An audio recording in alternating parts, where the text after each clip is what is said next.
L'autre jour, je faisais l'éloge d'Internet en disant que le lecteur du XXIe siècle est un lecteur adulte qui doit se renseigner, qui doit confronter, qui doit comparer, qui doit explorer.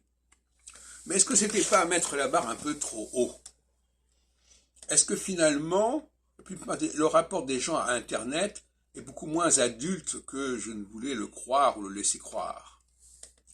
C'est-à-dire que les gens, ils vont tomber sur un texte comme ça qui traîne sur Internet, ils vont dire voilà, c'est ça.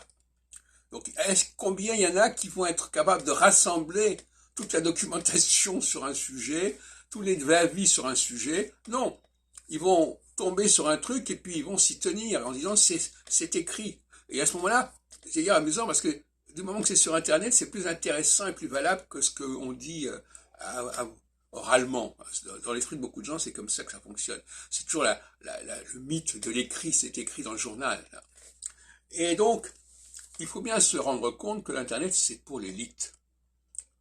Et que ceux qui ne sont pas dehors de l'élite, qui n'ont pas le temps, qui ne prennent pas le temps de s'informer correctement et de recouper les informations, eh bien, Internet, c'est une espèce d'illusion.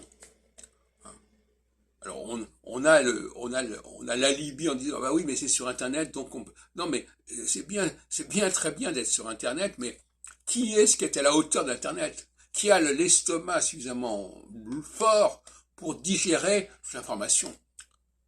Très peu de gens. Donc finalement, Internet, contrairement à ce qu'on pourrait croire, est très inégalitaire.